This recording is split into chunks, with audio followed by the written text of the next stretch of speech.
Jesus. Amém e graças a Deus. Louvado seja Deus. Queridos irmãos,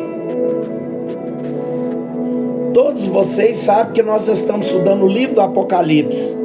Nós já estudamos 9 capítulos do livro e a partir de hoje nós vamos dar início no estudo do capítulo de número 10. Como fazemos diariamente, nós sempre relembramos, recapitulamos aquilo que vimos e a forma de reforçar o aprendizado. Vamos relembrar o que falamos semana retrasada. Nós estudamos sobre a sexta trombeta, e aí essa imagem maravilhosa da sexta trombeta, nós fazemos a conjectura, que os irmãos viam e ouviam enquanto João ainda estava no céu nessa ocasião. Então nós estudamos os últimos versículos do capítulo 9 e dissemos ao capítulo 13 ao 21. Vamos relembrar a partir do versículo 13, que foi o texto que nós lemos da sexta trombeta. João diz que quando tocou o sexto anjo a trombeta, que eles ouviam uma voz que veio lá das 4 pontas do altar de ouro, que estava diante do altar de Deus. Nós cremos que esse é o altar de incenso, até porque já foi mencionado no capítulo 8, no versículo 3, as orações de todos os santos sobre o altar de ouro que está diante do trono. Então nós cremos que o altar que está lá no céu é o altar de incenso. No versículo de número 14, João disse que aquela voz do altar dizia assim: solta os 4 anjos que estão presos junto ao grande rio Eufrate. Então nós dissemos aqui que existe 3 categorias ou 3 grupos de anjos: aqueles que estão em liberdade, aqueles que estão em liberdade a serviço de Satanás, e aqueles que estão presos. Tudo nos leva a crer que esses 4 anjos que estão presos são seres demoníacos, que no período da grande tribulação eles serão soltos, serão uma missão específica para executar. Veja o que diz o versículo 15. Diz que foram soltos os 4 anjos que estavam preparados. Olha aí a missão deles: para a hora, mês e ano, a fim de matar a terça parte dos homens. Inclusive, eu já falei aqui que algumas das pessoas equivocadamente pensam que a morte vai estar presa durante o período da grande tribulação. Não, a morte não vai estar presa. Agora, por ocasião da 5ª trombeta, eu já expliquei no capítulo 9, versículos 5 e 6, quando aparece aqueles gafanhotos gigantes, que os homens que foram feridos pelos gafanhotos gigantes, que nós cremos que são armas químicas, naqueles dias os homens buscaram a morte fugirá deles. Mas é um período de tempos específico, é um juízo específico. Não é exatamente por ocasião do toque da última trombeta. Então esses 4 anjos que estavam lá presos junto ao rio Eufrates serão soltos. Eles terão uma missão. Qual é a missão? Matar a terça parte dos homens. Mas como que eles vão fazer? Veja o que diz o versículo seguinte. Diz no versículo de número 16 do capítulo 9 de Apocalipse: e o número dos exércitos dos cavaleiros era de 200 milhões, e eu vi um número deles. O que João viu? João viu um grande exército, um grande número de soldados. João não pôde contar, mas ele viu o número deles. E qual era o número desses soldados? 200 milhões. Claro que na visão de João era cavaleiros, mas nós cremos que João viu na realidade os horrores de uma guerra moderna. Veja o que diz o versículo de número 17. Aí João diz: e assim viu os cavalos nessa visão. Foi o que João diz que viu o cavalo? Porque nos tempos bíblicos, no Antigo Testamento, e até séculos depois, muitas guerras se ocorreram através de cavalo, através de cavalaria, onde os cavalos montavam nos cavalos com as suas lanças e partia contra os seus adversários. É claro, se Deus mostrasse a João mísseis, granada, bomba, tanques de guerra, claro que João não ia saber descrever. Ou é uma outra possibilidade, talvez João até tenha visto os mísseis, as granadas, as bombas, os tanques de guerra, e descreveu esse soldado como sendo cavaleiro. Observe o que diz o versículo 17, diz: os que sobre eles cavalgavam tinham o coração de fogo e de jacinto e de enxofre. Tudo nos leva a crer que João viu os horrores aqui na terra.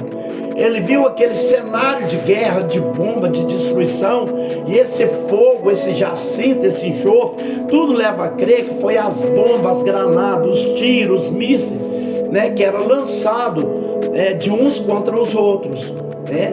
Vamos voltar no texto. Diz que a cabeça dos cavalos era como cabeça de leão, e da sua boca saía fogo e fumaça e enxofre. Então eu já disse aqui que possivelmente foi as guerras que João viu, e assim descreveu como se fossem cavalos.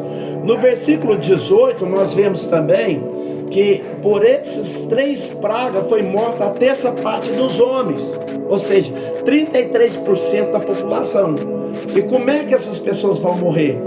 Pelo fogo, pela fumaça e pelo enxofre que sai da sua boca, ou seja, nas guerras, nos tiros, nas granadas, nas bombas, nos mísseis.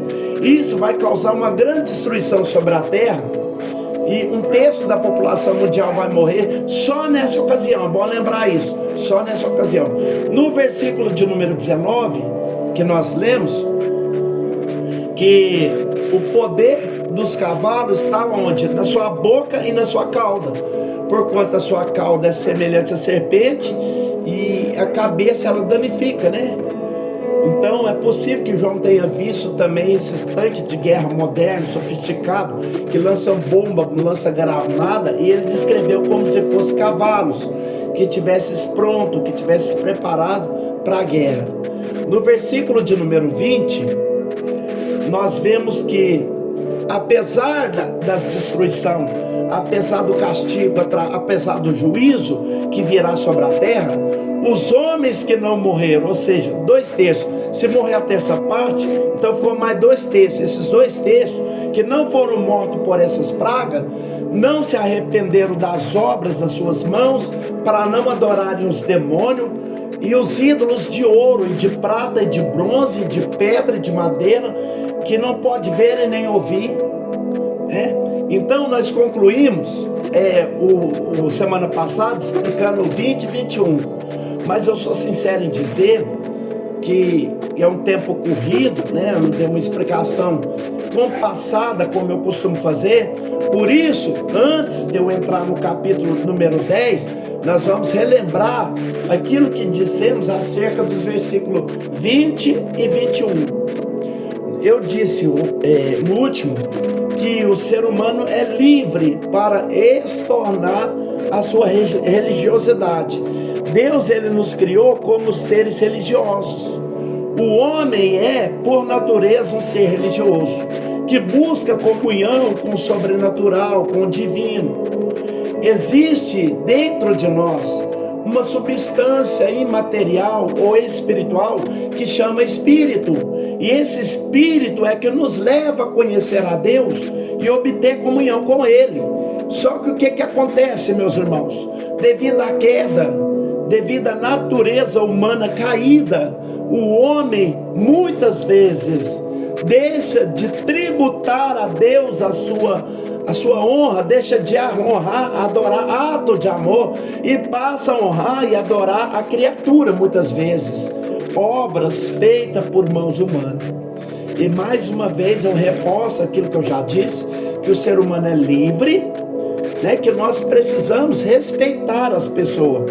Nós respeitamos as pessoas de qualquer credo, de qualquer religião, porque nós vivemos em um país light, onde cada um tem o direito de estornar a sua religiosidade de sua forma. Agora, como a palavra de Deus que eu tenho para ensinar, como ensinador dessas sagradas escrituras, é dever meu respeitá-los, mas é dever meu também alertar acerca do perigo da idolatria. Eu disse no último ensinamento que a idolatria não é só adoração à imagem de escultura. A idolatria é num termo muito mais abrangente.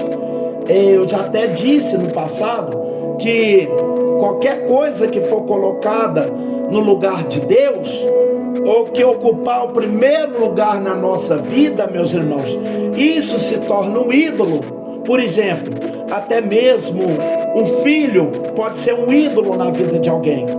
Mas com exclusividade, eu gosto de falar com os irmãos ao ato de adorar a imagem de escultura, que é terminantemente proibida na Bíblia Sagrada. Você pode ler inclusive Êxodo, capítulo de número 20, os primeiros versículos, Deuteronômio, capítulo 5, que Deus, Ele deu os 10 mandamentos. Deus deixou bem claro: não terás outro Deus diante de mim, não farás para ti imagem de escultura. E Paulo deixa bem claro na sua primeira carta aos Coríntios, capítulo de número 10, e no versículo de número 14, ele diz: portanto, meus amados, fugi-vos da idolatria. Em outras palavras, Paulo estava concedendo aos crentes coríntios que eles não deveriam envolver com idolatria. E no versículo de número 20, Paulo deixa bem claro isso: antes digo que as coisas que os gentios sacrificam, as sacrificam aos demônios e não a Deus. E nem quero que sejais participante com os demônios. E nós poderemos citar o Salmo de número 115, que é um texto bem conhecido. Eu acredito que você já teve a oportunidade de ler esse Salmo, né?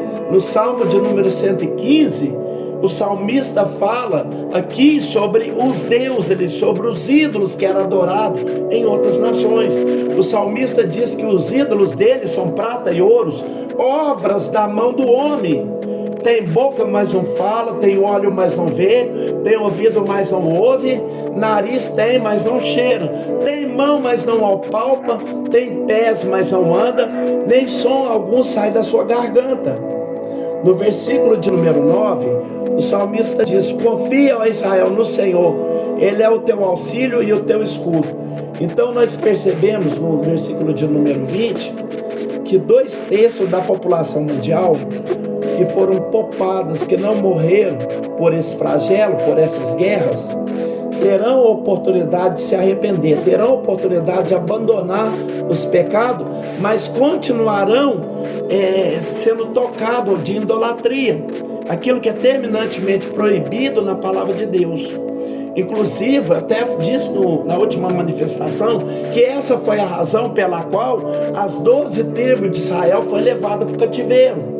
As 10 tribos, chamadas Reino do Norte, foi levado pela Síria por volta do ano 722, e as tribos de Judá e Benjamim, as 2 tribos, foram levadas para a Babilônia por volta do ano 605 a.C.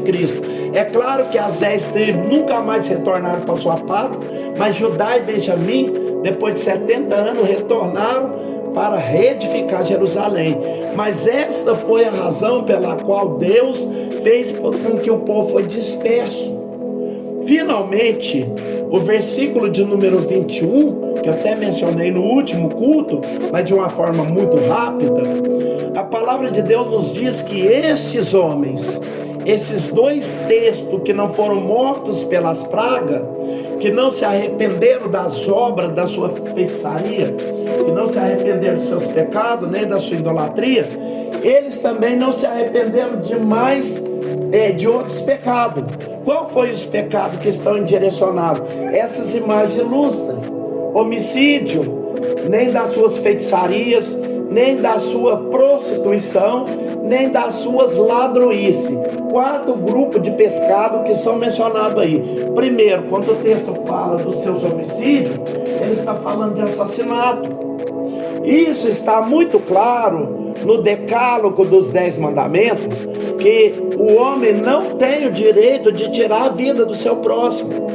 Somente Deus, que é o doador da vida, Ele é quem tem o poder de tirar a vida de quem Ele quer. Lá no livro do Êxodo, no capítulo 20, no versículo de número 13, nós vamos observar que este é o 6º mandamento na lei divina, quando a palavra de Deus diz: não matarás.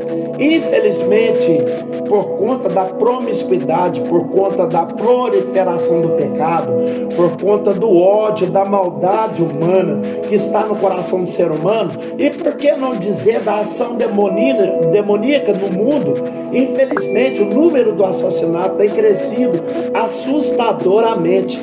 Nós vivemos em uma sociedade onde diversos crimes bárbaros, hediondos, cruéis têm ocorrido em toda a terra, principalmente aqui no Brasil, por conta da impunidade. Esta é a verdade.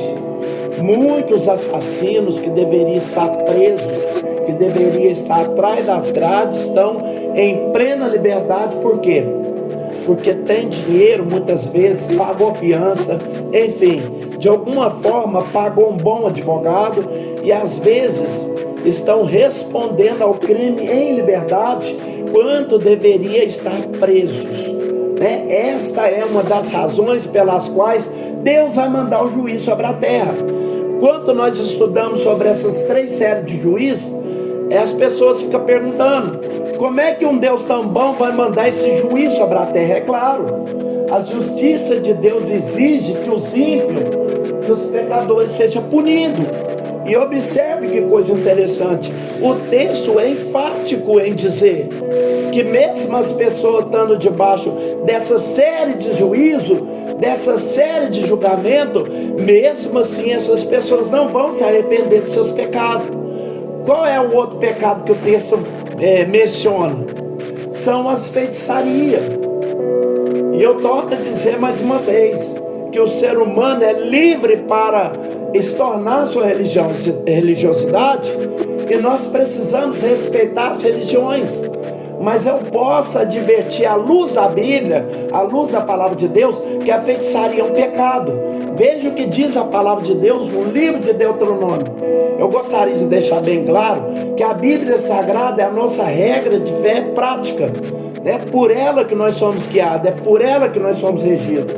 E veja o que a palavra de Deus diz lá no livro de Deuteronômio, capítulo de número 18, versículo 9 a 14. São as abominações das nações, são proibidas. Em outras palavras, Deus, através de Moisés, estava dizendo aos hebreus: quando vocês conquistar Canaã, não cometa esses pecados, essas práticas contaminosas, porque esse povo será expulso da terra. Vocês vão possuir a terra deles. Eu vou julgá-los, puni-los, destruí-los por causa desses pecados. E quais são esses pecados? Vamos ver. Capítulo de número 18, versículo de número 9, Deuteronômio. Diz assim: quando entrares na terra que o Senhor teu Deus te der, não aprenderá a fazer conforme as abominações daquela nação. Veja que essas práticas que nós vamos mencionar, diante de Deus, elas são abominações. Eu lamento que no nosso país, muito dessas práticas, as pessoas querem dizer que é cultura, que é expressão cultural, mas diante da Bíblia Sagrada, diante do texto, não é só uma questão cultural, não, é uma abominação. E o que é uma abominação? É algo que Deus detesta, Deus abomina. É claro que Deus ama as pessoas, mas Deus abomina, aborrece a prática mencionada aqui nesse texto. Vamos continuar. Diz assim: entre ti, se não achará quem faça passar pelo fogo seu filho, sua filha. Isso era uma prática comum no Antigo Testamento, onde as nações pagãs, idólatras, ofereciam seus filhos a Moloque, o deus do fogo. Os pais levavam seus filhos para certas cerimônias religiosas. Eles entregavam os seus filhos para serem queimados vivos, entregando ao Deus chamado Deus Moloque. E Deus está advertindo aqui aos hebreus para não cometer o mesmo pecado do que eles. É lamentável dizer isso aqui, mas alguns hebreus, mesmo diante de tantas advertências, mas alguns reis de Israel chegaram, inclusive, a oferecer os seus filhos ao fogo, a Deus Moloque. Então diz o texto: nem adivinhador, nem prognosticador, nem agoreiro, nem feiticeiro. Veja que aqui está muito claro, meus irmãos: adivinhador, prognosticador, angoreiro e nem feiticeiro. Então a feitiçaria, de forma geral, é um pecado que Deus abomina. Eu posso dizer que Deus ama todos os homens, inclusive os feiticeiros, posso dizer isso. Mas a prática deles, não. Diante de Deus, ela é uma abominação, né? O texto continua dizendo: nem encantadores de encantamento, nem com quem consulte um espírito adivinhante, Se você tem esse hábito de consultar espírito que adivinha, eu quero dizer que essa prática diante de Deus é abominação. Nem mágico, nem quem consulte os mortos. Observe que está muito claro na palavra de Deus, é a Bíblia que está dizendo, e você pode conferir. Eu vou repetir o texto, porque se você tiver uma Bíblia, você pode conferir. Deuteronômio 19, do capítulo 9, 18, do 9 até o 14. Pois aquele que faz tal coisa é abominação ao Senhor. O texto está claro, enfático, Deus abomina. E por essas abominações, o Senhor teu Deus lança fora de ti. O que Deus estava falando? Vocês vão conquistar Canaã, é terra dos cananeus. Mas vocês sabem por que vocês vão conquistar? Vocês vão conquistar porque esse povo que habita aqui, eles consultam angoreiros, feiticeiros, eles consultam espíritos adivinhantes, eles conversam, eles procuram se comunicar com os mortos, e é por isso que eu vou destruir eles, e vocês vão conquistar a terra, porque eu dei a vocês, para quando vocês conquistar essa terra, não cometam o mesmo pecado que eles. Versículo 14, porque essas nações que há de possuir, olha que coisa interessante, os prognosticadores, os adivinhadores, porém aqui o Senhor teu Deus não permitiu tal coisa. Por sinal, é bom lembrar isso, nós estamos chegando no final do ano, e nessa época é muito comum as pessoas ouvirem, as pessoas que fazem previsões, os futurólogos, o que vai acontecer no próximo ano. Nós não precisamos disso. Nós temos a Bíblia Sagrada, a inerrante palavra de Deus. Nós somos guiados, somos dirigidos, regidos pela Bíblia, pela palavra de Deus, e nós não temos necessidade de estar perguntando a futurólogos, adivinhos, estar consultando pessoas que consultam os mortos, porque nós temos a revelação escrita de Deus aos homens, que é a Bíblia Sagrada, que responde aos grandes questionamentos sagrados. A Bíblia diz como a todas as coisas veio existir. A Bíblia fala do propósito da nossa existência, o que Deus espera de nós, e a Bíblia diz para onde nós vamos e o que vai ocorrer com a humanidade futura. Mas não só isso, o texto fala também da prostituição. E o pecado de prostituição mencionado aqui não é só a prática do sexo oposto ao sexo ilícito, mas é mais abrangente ainda, é toda a prática fora do casamento. É bom nós lembrar disso, que o sexo em si, que o ato conjugal não é pecado, porque foi Deus que criou.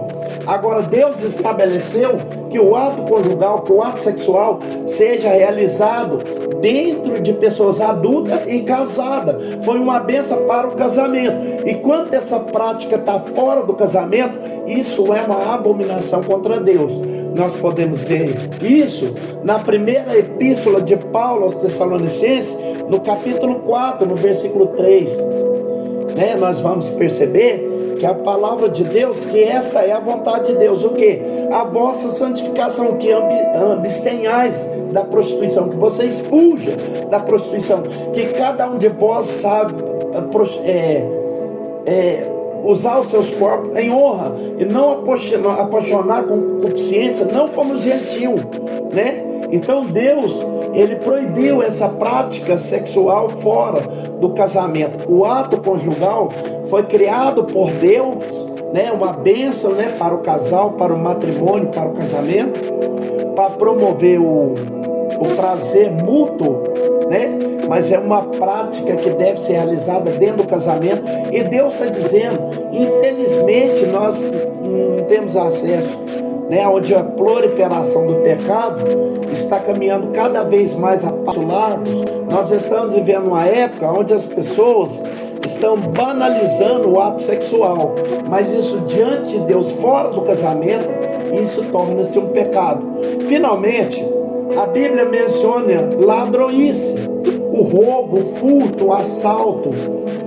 Aí está ilustrando, mas eu gostaria de dizer que é muito mais abrangente do que isso. Não é só o assalto à mão armada, está falando de todas as formas de desonestidade, todas as formas de corrupção. Então observe que a palavra de Deus, ela nos ensina, ela nos exorta para que nós não venhamos roubar, furtar aquilo que não nos pertence. Lá na carta de Paulo aos Efésios, capítulo de número 4, versículo de número 28, veja o que a palavra de Deus diz. O que Paulo aconselha aos crentes de Éfeso? Aquele que furtava, não furte mais, antes trabalhe fazendo com as mãos o que é bom, para que tenha o que repartir com o que tiver necessidade. Então, nós vamos perceber nessa série de Juízes, nessa segunda série de Juízes, que é exatamente as trombetas. Só para a gente recapitular, reforçar, a primeira trombeta vai atingir as árvores, a lavoura, a agricultura. A segunda trombeta vai atingir os mares, o oceano. A terça parte dos peixes vai morrer, as águas vai tornar em sangue, a terça parte das embarcações vão se perder. Na terceira trombeta vai atingir a fonte das águas, as águas vão ficar amargas, os homens vão morrer de sede porque as águas vão se tornar amargas. Na quarta trombeta afeta os astros celestes, até mesmo o sol, a luz, a estrela deixará de dar seu brilho. É claro, eu já expliquei que existe 3 possibilidades de ser os astros que será afetado, de ser eclipse lunar, né? Mas existe também a possibilidade de ser uma espécie de uma poeira cósmica que vai atingir o mundo. A quinta trombeta é aqueles gafanhotos gigantes, né? Que eu creio que seja helicóptero de guerra que vão estar lançando a arma química destruidora aqui na terra, cujo objetivo não é matar, mas é causar dor e sofrimento. A sexta trombeta, nós vamos perceber que João viu os horrores de uma guerra. João ouviu o número dos cavaleiros, e nós vemos aqui no texto, e ouvi o número deles, capítulo de número 9, e era 200 milhões. 200 milhões, acredita-se que seja 200 milhões de soldados, um grande exército. E João viu os horrores das guerras, bomba e das granadas. Mesmo assim, meus irmãos, mesmo diante de tanto juízo, mesmo diante de tanto julgamento, os homens vão permanecer. É claro que haverá santos na terra, pessoas que irão se converter durante esse período, eu não duvido. Mas a palavra é enfática que os homens vão permanecer cometendo seus crimes, vão continuar na sua idolatria, vão continuar cometendo assassinatos, vão continuar na sua feitiçaria, vão continuar na sua prostituição e vão continuar nas suas práticas de roubo, de furto, né, e ladroice. Então, mesmo debaixo do juiz divino, os homens continuarão nas suas práticas pecaminosas. Meus irmãos, agora sim, nós vamos iniciar o estudo do capítulo de número 10. E é interessante que agora João não está mais no céu. Se você está acompanhando o nosso ensinamento, você percebe que no capítulo 4, João viu uma porta aberta no céu. Ele ouviu uma voz dizendo: subi cá, e ele teve um arrebatamento de espírito. E no capítulo 4 a 9, João estava no céu. Mas agora, no capítulo de número 10, a visão volta para a terra. João agora já tem essa visão na terra. E ele vê um ser angelical com um livro na mão, vestido de uma nuvem e com um arco sobre a sua cabeça. E com o título do capítulo de número 10 fala exatamente sobre isso. João com o livrinho trazido do céu. Então é bom lembrar que há um intervalo de tempo. Se você estiver com sua Bíblia aí, que é muito importante que você esteja, você pode observar isso. Observe que a quinta e a sexta trombeta está no capítulo de número 9. Aí há um intervalo, um prelúdio, né, entre a sexta e a sétima trombeta. Então a quinta e a sexta no capítulo 9. Então a gente percebe no capítulo 10, vai falar sobre esse livro que é comido por João no capítulo 10. No capítulo 11 vai falar sobre as duas testemunhas, e depois aqui o anjo toca a sétima trombeta. Então vamos ver o que diz o capítulo de número 10 e o versículo de número 1. diz assim: e vi outro anjo forte. Então observe aí que mais uma vez aparece um ser angelical no livro do Apocalipse, né? Eu já disse aqui que a Bíblia está repleta de aparições de anjos, né? Os anjos aparecem trazendo anúncio, dando livramento, suprindo necessidades, executando juízo. Enfim, no livro do Apocalipse, eles aparecem nesses 22 capítulos, cerca de 70 vezes os seres angelicais aparecem. Então, João diz que viu outro anjo forte que descia do céu. Observe que aonde João está? João está na terra. Se esse anjo desceu do céu, é porque João estava na terra. Então, observe que é algo interessante que nós podemos entreter aqui. Quando nós lemos a Bíblia, nós vamos perceber essa verdade. Embora os seres angelicais sejam seres celestiais, espirituais, criados por Deus para povoar o céu, mas muitas vezes esses anjos aparecem descendo e subindo. Quer ver? Vamos ver algum texto. Por exemplo, lá no capítulo de número 28 do livro de Gênesis, quem não conhece a visão da escada de Jacó? Então, capítulo de número 28 do livro de Gênesis, versículo 12, quando Jacó estava fugindo do seu irmão Esaú, o que ele viu? Diz, e sonhou, né? Ele colocou uma pedra lá sobre a sua cabeceira e deitou-se, né? Versículo 2 diz, sonhou, e eis era posta na terra uma escada cujo topo dava no céu. É claro, era uma visão, não era uma escada literal, mas Deus estava mostrando uma visão ali a Jacó. E ele diz, e eis que os anjos de Deus subiam e desciam por ela. Claro que você entende isso, que anjo não precisa de escada para subir e descer, são seres espirituais. Ele se locomove muito rápido, mas é para que Jacó entendesse que Deus estava naquele lugar.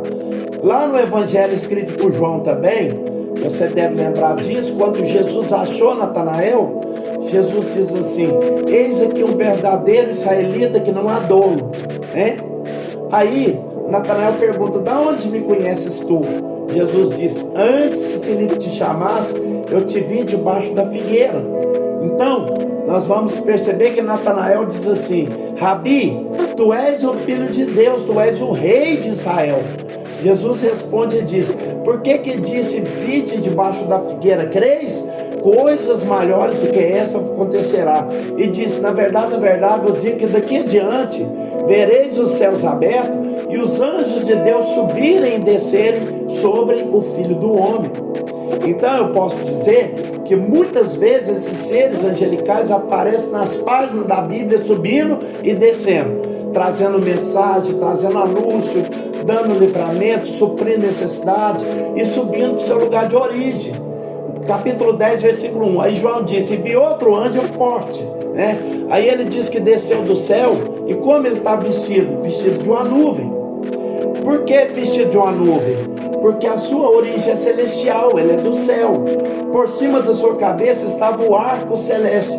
E o que esse arco representa? O arco celeste representa o pacto, representa a aliança de Deus com os homens. Ele apareceu lá no livro de Gênesis, capítulo de número 9, quando Deus fez um pacto com Noé, quando Deus disse que não mais destruiria a terra com as águas do dilúvio. Aí apareceu este arco como símbolo desse pacto, dessa aliança, desse concerto de Deus com os homens.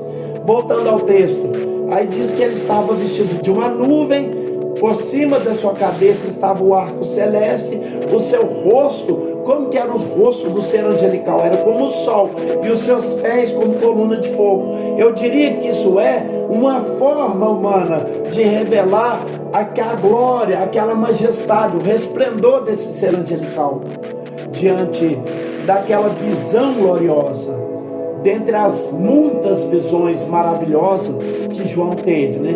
Então João teve a visão desse anjo forte, desse ser angelical, cujo rosto brilhava, como diz o capítulo de número 10, versículo 1, o rosto brilhava como o sol, o brilho, a glória daquele ser angelical. E diz que os seus pés eram como coluna de fogo. Vejamos o que diz o versículo 2. Diz o versículo de número 2 que esse anjo tinha um livrinho aberto. Então observe que havia algo nesse livro. O que dá a nos entender aí, meus irmãos? Leva-nos a entender que isso é a continuação da revelação do Apocalipse. Eu não sei se você lembra, mas quando estudamos o capítulo de número 5, quando João viu na mão direita de Deus, na destra de Deus, um livro selado por dentro e por fora, selado com 7 selos. Você lembra que nós passamos por lá? Deus disse que aquele livro, que aquele selo, falava exatamente da revelação do futuro. O que estava por acontecer. Até porque, à medida que os selos iam sendo abertos, nós vemos os fenômenos acontecendo. Cavalo branco, cavalo preto, cavalo amarelo, a morte, né, do santo na grande tribulação, né?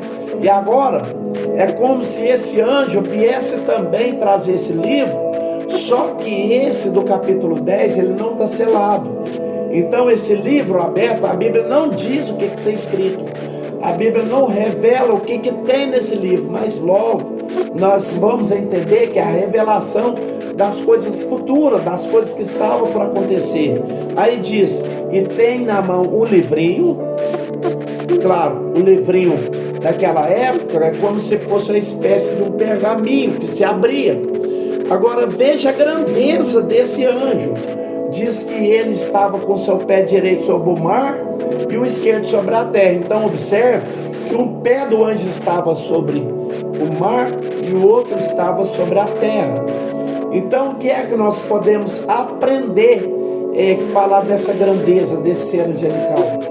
É claro que alguns intérpretes, alguns teólogos vão dizer que talvez esse ser angelical aqui é o próprio Cristo ou o próprio Deus. Eu não creio nisso, é um ser angelical, mas que mostra o quão gigantesco, o quão grande é esse ser angelical que aparece para João.